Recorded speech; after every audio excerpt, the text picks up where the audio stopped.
말씀 보겠습니다. 이 시간 하나님 우리에게 주시는 말씀은 창세기 2장 15절에서 17절의 말씀과 창세기 3장 1절로부터 7절까지의 말씀입니다.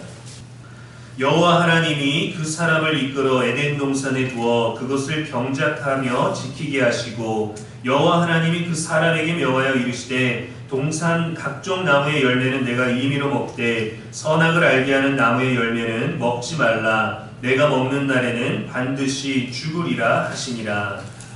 3장입니다. 그런데 뱀은 여호와 하나님이 지으신 들짐승 중에 가장 간교하니라. 뱀이 여자에게 물어 이르되 하나님이 참으로 너희에게 동산 모든 나무의 열매를 먹지 말라 하시더냐. 여자가 뱀에게 말하되 동산 나무의 열매를 우리가 먹을 수 있으나 동산 중앙에 있는 나무의 열매는 하나님의 말씀에 너희는 먹지도 말고 만지지도 말라. 너희가 죽을까 하노라 하셨느니라.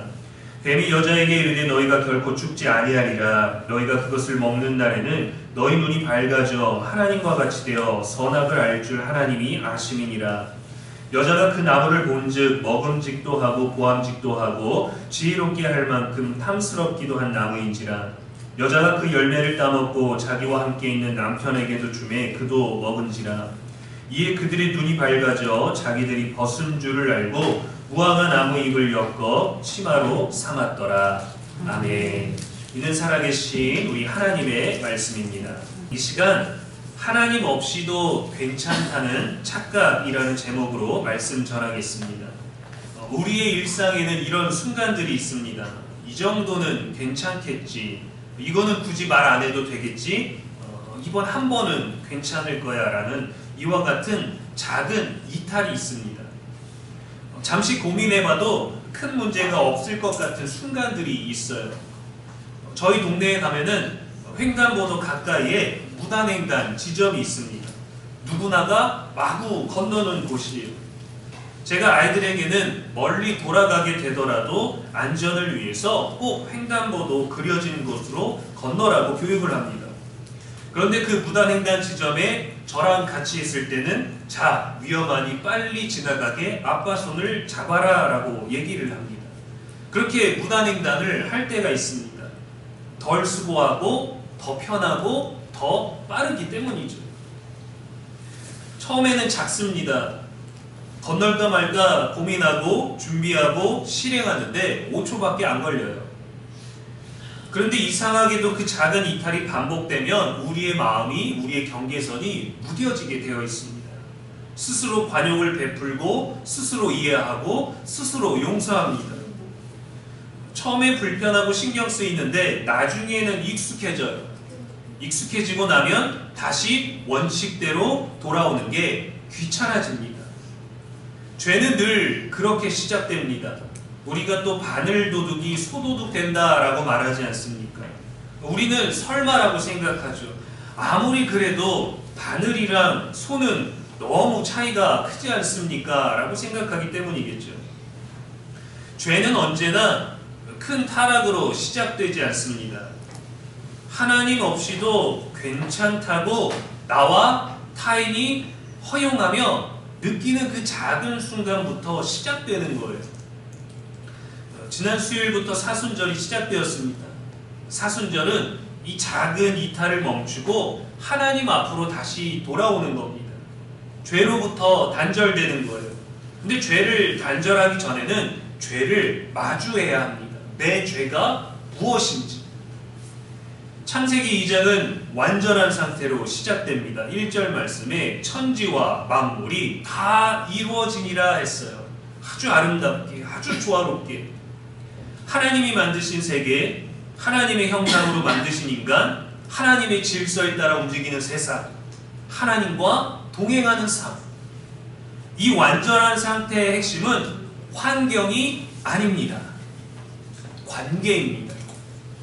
에덴의 본질은 완벽하게 갖추어진 세상이 아니라 하나님과 함께 있음에 있는 거예요. 그래서 하나님이 한 가지 명령을 주셨습니다. 선악을 알게 하는 나무의 열매는 먹지 말라. 이 명령은 금지라기보다는 관계의 경계선입니다. 우리가 이 세상 가운데서 지금의 상태를 유지하기 위해서 너와 나와의 질서, 약속이 필요한 거고 먹지 말라 하셨어요. 나 없이는 살 수 없다. 그러니까 이것을 꼭 지켜라 라는 이 관계의 질서를 세우신 거죠. 그리고 별 문제 없었습니다.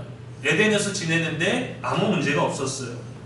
하나님이 돕는 배필을 두게 하시고 아담이 혼자 있는 것이 보기 좋지 않으니까 곁에 여자를 지으셔서 그렇게 했는데도 문제가 없었습니다. 잘 지내고 있었는데, 잘 지키고 있었는데 모든 것들이 괜찮았는데 어느 날 사탄이 다가왔어요. 사탄은 에덴을 파괴하지 않았습니다. 환경은 건들지 않았습니다. 사탄의 첫 공격은 행동이 아니었어요. 하나님 말씀에 대한 의심이었습니다. 참으로 모든 나무의 열매를 먹지 말라 하시더냐. 동산 중앙에 있는 나무의 열매는 먹지도 말고 만지지도 말라 너희가 죽을까 하노라 하셨다. 여자가 알고 있는 것을 잘 대답했습니다. 근데 사탄이 결정적인 거짓말을 던집니다. 너희가 결코 죽지 아니하리라. 이 말의 본질은 이것입니다. 하나님 말씀대로 안 해도 괜찮다라는 거예요. 지키지 않아도 괜찮다라는 거예요. 딱 5초면 된다라는 거예요. 죄의 시작은 항상 여기 있습니다. 하나님 없이 판단하는 것, 하나님 없이 선택하는 것, 하나님 없이 욕망하는 것, 하나님 없이 만족하는 것. 오늘 말씀에 보면 죄의 과정 3가지를 정확히 보여줍니다. 첫 번째, 보기에 좋습니다. 그 나무를 본즉 먹음직도 하고 포함직도 했어요. 먼저는 시각적인 유혹이 있죠. 두 번째는 지혜를 욕망하게 합니다. 지혜롭게 할 만큼 탐스럽기도 한 나무인지라 우리 존재를 더욱더 뛰어난 존재로 욕망하게 하는 거예요. 하나님 없이도 충분히 내 지식과 힘으로 이룰 수 있는 욕망에 사로잡히게 됩니다. 하나님의 다스림 없이 내가 할 수 있을 것 같은 욕망. 세 번째, 하나님의 자리를 욕망하게 됩니다. 그것을 먹는 날에 너희 눈이 밝아져 하나님과 같이 될 것을 하나님이 두려워하는 거야. 이 주권적인 욕망이 자리 잡게 됐어요. 죄는 단순히 나쁜 행동이 아니라 하나님의 자리를 침범하는 겁니다. 열매를 먹은 직후에도 죄의 결과가 3가지가 나타났습니다. 첫 번째는 수치입니다. 7절에 그들의 눈이 밝아져 자기들이 벗은 줄을 알게 되었어요. 아니, 눈이 밝아진 것이 무엇이기에 열매 하나 먹었다고 벗은 것을 알게 되었을까요? 여기서 말하는 눈이 밝아짐은 시력이 좋아졌다라는 얘기가 아닙니다. 이미 아담과 하와는 서로를 보고 있었어요. 함께 보고 있었고 각자 보고 있었습니다. 서로의 몸도 보고 있었고 환경도 보고 있었고 지금 보암직한 게 아니라 원래 보암직했던 그 먹지 말라 했던 나무도 보고 있었습니다. 알고 있었습니다. 무엇이 밝아졌냐면 영적 인식의 방향이 바뀐 거예요. 타락 이전의 눈은 하나님 중심으로 인식했고 하나님과의 관계 중심으로 인식을 했습니다. 존재 자체가 그래서 평안했어요. 하나님의 질서를 따르는 것이. 그래서 벌거벗었으나 부끄러워하지 아니하였습니다. 왜냐하면 하나님의 시선 안에 있었고 하나님의 사랑 안에 있었고 하나님이 주신 그 사랑 안에 있었고 비교가 없었기 때문이에요. 그러나 타락 이후에 밝아진 눈은 하나님의 시선이 아니라 자기 시선으로 자기 존재를 바라보게 되었고 상대의 존재를 보기 시작했습니다. 선악을 알게 된다는 것은 도덕적인 기준과 도덕적인 정보가 높아졌다, 도덕적 지식이 높아졌다가 아니라 모든 판단의 주권이 나에게 있다라는 겁니다. 이제는 하나님에게 있는 게 아니라 나에게 있다. 무엇이 옳은지, 무엇이 좋은지, 무엇이 더 가치가 있는지 이제 하나님이 아니라 내가 판단하기 시작했다라는 거예요. 열매 하나 먹었다고 갑자기 벗은 것이 또 부끄러워졌을까요? 몸의 변화는 나타나지 않았습니다. 변한 건 오직 존재의 인식이에요. 그래서 서로 다른 것을 보게 되고, 그래서 비교가 되기 시작하고, 그래서 평가하기 시작하고, 그래서 자기 방어를 하기 시작했습니다. 하나님 주신 저 여자가 먹게 했어요. 하나님 지으신 저 생물이 나를 속였습니다. 수치는 죄의 결과적인 상태입니다. 그래서 죄로 하여금 하나님 시선이 아니라 타인의 시선 속에서 또 나를 보게 하니까 이게 수치가 되는 거예요. 아, 내가 저 사람보다 잘 못 사네. 내가 저 사람보다 덜 성공했네. 두 번째는 숨었습니다. 8절에 하나님의 낯을 피하여 동산나무 사이에 숨은지라 했어요. 죄를 지은 인간이 가장 먼저 보인 반응은 회개가 아니라 숨음이었습니다. 관계를 끊어내고 싶은 본능이죠. 왜요? 들키면 안 되는 것이 생겼기 때문입니다. 관계를 유지하면 이 숨기고자 하는 것들이 언젠간 드러나기 때문에 관계를 끊어내고 멀리할 수밖에 없는 것이죠. 세 번째는 두려움입니다. 10절 말씀에 보면 내가 벗었으므로 두려워하여 숨었나이다 했어요. 숨음은 행동이고 두려움은 상태입니다. 숨은 이유가 바로 두려웠기 때문이에요. 두려움은 하나님을 인식하는 방법을 바꿉니다. 사랑의 아버지를 반드시 죽이겠다라고 약속했던 심판자가 되게 하고 보호자를 위협자로 왜곡시킵니다. 죄의 본질은 쾌락에 빠지게 되는 것이 아니라 하나님과의 관계 단절이에요. 그래서 그 관계를 끊어내고 죄의 쾌락, 몸이 누리는 욕망, 그러한 것에 빠지기 위해서 어쩔 수 없이 하나님을 거부하고 멀리할 수밖에 없는 것이죠. 다윗은 자신의 내면이 죄에 머물러 있을 때 이렇게 고백했습니다. 시편 32편 3절에 내가 입을 열지 아니할 때에 종일 신음함으로 내 뼈가 쇠하였도다 라고 했어요. 내가 이 죄에 대해서 해결하려고 하지 않고 이 죄 가운데 머물러 있으니까 내 뼈가 칼과 들어가는 것 같다라는 겁니다. 죄는 그렇게 우리의 영혼을 마르게 합니다. 기도가 막히고 찬양이 식고 기쁨이 사라지고 감사가 아쉬움으로 바뀌어요. 그런데 나는 모릅니다. 왜? 이미 무뎌졌기 때문에. 모든 것들을 어쩔 수 없는 것으로 여깁니다. 그래서 사순절은 죄를 느끼는 시간이에요. 절망하자는 게 아닙니다. 해결하자는 거예요. 해결해야 하는 것이 무엇인지 그 원인을 마주해야만 해결할 수 있겠죠. 하나님은 이 모든 문제를 십자가로 해결하셨습니다. 타락 이후의 모든 문제 전체를 해결하셨어요. 남자와 여자가 느낀 수치를 해결하시기 위해서 먼저는 가죽 옷을 입히셨고 십자가를 통해서 그리스도로 옷 입게 하셨습니다. 수치를 가리고 의로 덮어주셨죠. 그래서 우리는 다시 하나님 앞에 설 수 있어요. 죄를 두려워하고 수치를 느끼고 숨고 싶은 사람은요, 예배의 자리에 사실 못 나옵니다. 회피하고 싶어져요. 예배가 불편하거든요. 하나님 앞에서 나의 어떤 연약한 숨기고 싶은 것들, 누가 알게 되는 수치, 누가 알게 되는 두려움, 그 상태를 마주하기 싫어서 관계를 단절하고 그 자리를 떠나고 불편한 것을 마주하기를 원하지 않습니다. 그래서 남자와 여자는 숨었죠. 인간이 하나님께 갈 수 없게 되어서, 그래서 하나님이 친히 인간에게 찾아오셨어요. 우리가 아직 죄인 되었을 때의 말입니다. 남자와 여자는 또 두려워하였습니다. 그러나 십자가 이후 우리가 하나님을 향하여 공포의 하나님, 심판의 하나님, 무서운 하나님이 아니라 아빠, 아버지라 부르게 하시고 담대히 은혜의 보좌 앞에 나아갈 수 있는 문을 열어주셨어요. 로마서 5장 12절에 그러므로 한 사람으로 말미암아 죄가 세상에 들어오고 이와 같이 모든 사람이 죄를 지었으므로 사망이 모든 사람에게 이르렀느니라 했습니다. 아담 한 사람의 선택은 개인 사건이 아니라 인류의 사건입니다.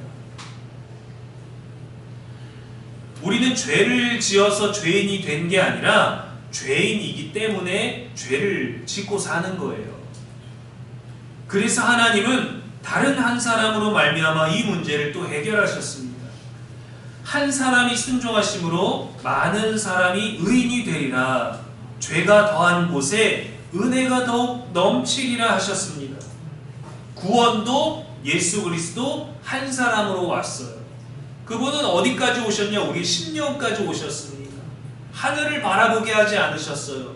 우리가 갈 수 없는 그 하늘이 아니라 우리가 살고 있는 땅의 자리까지, 사람들의 시선으로 수치를 느끼고 두려움을 느끼는 서로 다른 시각, 각자의 존재가 인식하는 세상의 복잡함 속에서 예수 그리스도는 복잡한 그 개인의 마음까지 들어오신 거예요. 여기까지 찾아오셨습니다. 그런데 우리가 그분을 받아들이면 죄를 먼저 보게 되기 때문에 그분을 마주하고 싶지 않아서 내 마음의 문을 닫아버린 거죠. 그래서 예수님 말씀하시죠. 내가 문 밖에 서서 기다리노니.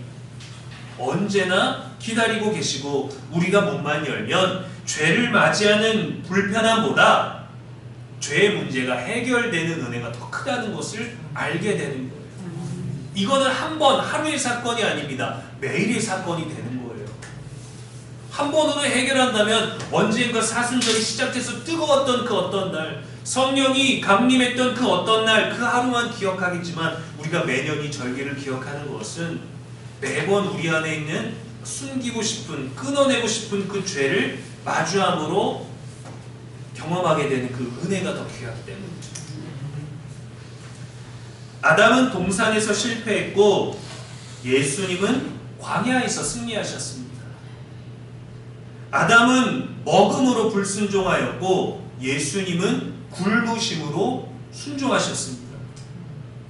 아담은 완전한 풍요 속에서 실패했고 예수님은 광야의 결핍 속에서 승리하셨습니다. 이것이 환경이 아니라 하나님과의 관계 속에서 누릴 수 있는 승리예요. 사탄 시험의 본질은 언제나 동일합니다. 하나님 말씀 말고 다른 길도 좀 택해봐라. 방법은 많다 라는 거죠. 뭐하러 저기까지 돌아가. 여기서 5초면 지나가는데 다들 그렇게 해. 너도 그렇게 해. 예수님은 끝까지 살아계신 하나님의 말씀으로 버티시고 이기셨어요. 그래서 우리에게는 질서가 필요합니다. 하나님의 말씀이라는 질서. 그래서 기록된 말씀이지만 그것을 생명의 말씀이라 부르는 거잖아요.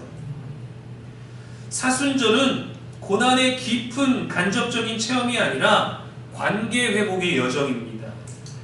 하나님 없이도 사라졌던 것에서 하나님 없이는 살 수 없음을 그것으로 복귀하는 거예요. 그래서 죄를 마주해야만 하나님의 은혜를 사모하게 됩니다. 왜요? 해결하고 싶은 마음은 있는데 해결하려면 나의 수치가 드러나야 돼요. 그것을 누군가 알아야 되고 누군가 알고 있는 것을 내가 아는 게 싫기 때문이지만 그러나 은혜가 더 귀합니다. 다윗도 죄 때문에 무너졌지만 자기 죄를 깊이 깨닫고 회개를 통해 회복했어요. 베드로도 예수님을 부인했지만 자기 교만을 깊이 깨닫고 통곡하고 회복했어요. 제가 대전에 있을 때 첫째 아이가 걷기 시작하면서 스스로 방향을 잡을 수 있음을 기뻐했습니다. 부모도 기쁘죠. 아이가 걷는 것만 봐도 기적 같지 않습니까? 아이는 더 신났어요. 내가 원하는 방향으로 갈 수 있구나. 홈플러스 넓은 매장에서 아이와 손을 잡고 걸었습니다. 무릎 보호대를 하고 팔꿈치 보호대를 하고 기울어지면서 걷지만 뭔가 내 다리로 걷는 게 신났어요. 늘 아빠가 안고 가다가 손가락질만 해도 안 돼, 안 갈 거야 그냥 지나갔는데 이제 내 다리로 가고 싶은 곳을 가게 되니까 얼마나 기뻤는지 몰라요. 아이가 너무 기뻐하니까 저도 기뻐서 그냥 뒀습니다. 그러나 아이를 보호하기 위해서 어떻게든 손을 잡으려고 했는데 이 손을 뿌리치고 혼자 신나서 걷는 거예요. 나는 내 다리로 어디든 갈 수 있다라는 거죠. 사람도 많고 여기저기 진열대도 많고 갑자기 튀어나오는 사람도 있고 위험하니까 손을 잡아주려고 계속 뒤에서 등을 잡고 손을 잡고 이리로 오라고 했는데 또 부딪힐까봐 막아주려고 손을 댔는데도 아빠가 가는 방향 말고 내 방향만 찾아가는 거예요. 이쪽으로 가자. 싫어, 난 저쪽으로 걸어갈 거야. 이쪽으로 가자. 거긴 위험해. 싫어, 난 여기 가고 싶어. 막 신나서 다니는 거예요. 혼자 걸어보겠다고 전부 뿌리칩니다. 처음엔 자유롭고 신나지만 곧 두려움이 와요. 위험을 인지하는 거죠. 넘어지고 예상 못한 장애물에 부딪히게 되고 사람이 소리를 지르고 또 강아지가 짖고 놀라기도 하고 그제야 다시 부모에게 돌아와서 손을 잡습니다. 신앙도 이와 같습니다. 죄는 손을 놓는 것이고 회개는 다시 잡는 거예요. 죄에서 벗어나는 것, 죄의 문제를 해결하는 것은 무언가 할 수 있는 능력이 우리 안에 생긴 게 아니라 오직 하나님과의 관계 속에서 그분의 손을 잡는 겁니다. 사순절은 우리에게 묻습니다. 하나님 없이 괜찮다고 합니까? 나는 숨고 있지 않습니까? 나는 두려움 속에 있지 않습니까? 나는 이 수치를 덮고 싶어 하는 것 아닙니까? 복음은 하나님이 사람을 찾는 이야기예요. 아담아, 네가 어디 있느냐? 아담은 숨었지만 하나님은 찾아오셨습니다. 사순절은 우리를 찾으시는 하나님을 다시 붙잡는 시간이에요.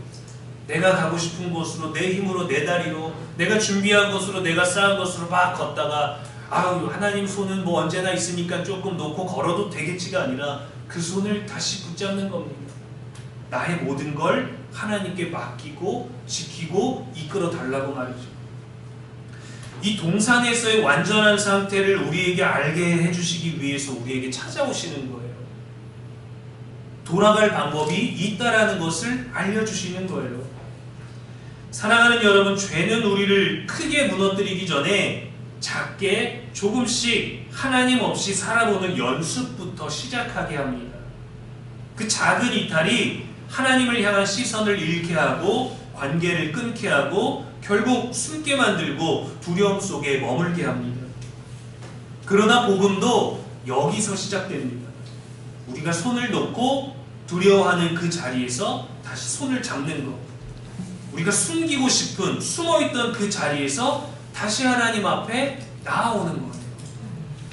하나님 없이도 언젠가는 또 가끔은 괜찮았던 그 삶에서 하나님 없이는 한순간도 살 수 없음을 고백하는 거룩한 회복의 절기가 되기를 주님의 이름으로 간절히 축원합니다. 기도하겠습니다. 은혜로우신 하나님 아버지, 오늘도 우리에게 말씀 주시니 감사합니다. 우리가 환경을 잃어서가 아니라 관계를 잃어서 무너졌음을 깨닫게 하여 주옵소서. 또한 에덴의 회복이 삶의 형편이 아니라 주님과의 동행임을 알게 하여 주옵소서.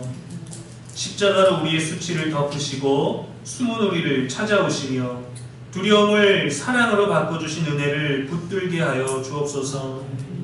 이 사순절이 우리의 죄를 통해 절망하기보다 죄의 모든 문제를 해결하시고 관계를 회복하는 하나님의 시간이 되게 하여 주옵소서. 오늘도 우리의 길과 진리와 생명이 되시는 예수 그리스도의 이름으로 기도합니다. 아멘.